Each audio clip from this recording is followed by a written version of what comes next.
বলরাম বাবু, আপনারা গতকাল মার খেয়েছেন, আপনাদের পেটানো হয়েছে, রক্তাক্ত করা হয়েছে, কিন্তু আমার প্রশ্ন, আপনাদের বিরুদ্ধে যাদেরকে ধরে নিয়ে গেছে তাদের বিরুদ্ধে খুনের মামলা দিয়েছে। খুনের মামলা কাকে খুন করতে যাচ্ছিলেন গতকাল? মোহাম্মদ ইউনুসকে খুন করতে যাচ্ছিলেন? অস্ত্র নিয়ে গিয়েছিলেন, বন্দুক নিয়ে গিয়েছিলেন। মমতার এত রাগ কেন? আপনি উঠে বসতে পর্যন্ত পাচ্ছেন না, আর আপনি খুন করতে গিয়েছিলেন। আপনারা কি খুন করতে গিয়েছিলেন বলরাম বাবু? আপনি উঠে বসতে পারছেন না।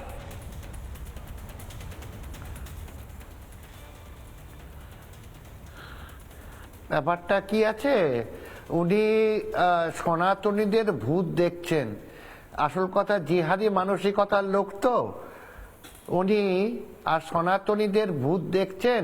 সেই কারণের জন্য ওনার মনে হচ্ছে যে আমরা খুন করতে গেছিলাম। জিহাদি দিদিকে একটা কথা বলি, যে আজকে আমাদের মেরে শুইয়ে দিয়েছেন, নাক ফাটিয়ে দিয়েছেন, সব ঠিক আছে, কিন্তু আপনার শাসন ক্ষমতায় এই যে 350-র কাছাকাছি সনাতনীদের হত্যা করেছেন, তার হিসেব আপনাকে দিয়ে যেতে হবে। আপনাকে ছাড়বো না। আজকে এই শোয়া অবস্থায় রয়েছি, আপনার এই জেহাদি মানসিকতার রূপ আমরা দেখব, আপনাকে ছাড়বো না। এই 350 মানুষের হত্যার হিসেব আপনাকে দিয়ে যেতে হবে। সেটা আপনি শাসন ক্ষমতায় যাওয়ার আগে হোক, পরে হোক। ঠিক আছে, ঠিক আছে, অপেক্ষা করুন, আমরা আসছি। বলরাম বাবু, আপনার শরীর কেমন আছে?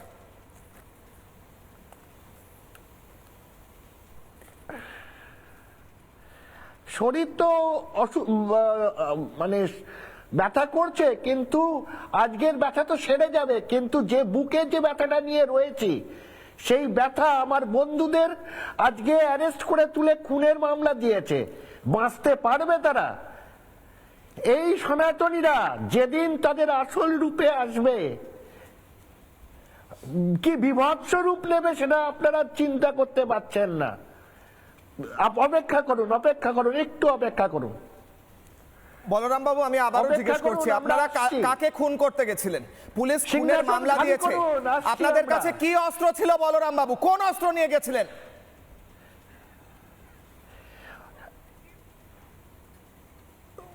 ওই যে জয় শ্রীরাম অস্ত্র। উনি তো জয় শ্রীরামের ভয়ে তো উনি মানে মানে রাস্তার মধ্যে অজ্ঞান হয়ে পড়ে যান, ওনাকে হত্যা করতে যায়। জয় শ্রীরাম অস্ত্রটা ভূতের জন্য খুব বড় অস্ত্র, পেতনির জন্য বড় অস্ত্র, জামাতিদের জন্য বড় অস্ত্র। এই জয় শ্রীরাম অস্ত্র দিয়েই আপনাকে নিধন করব।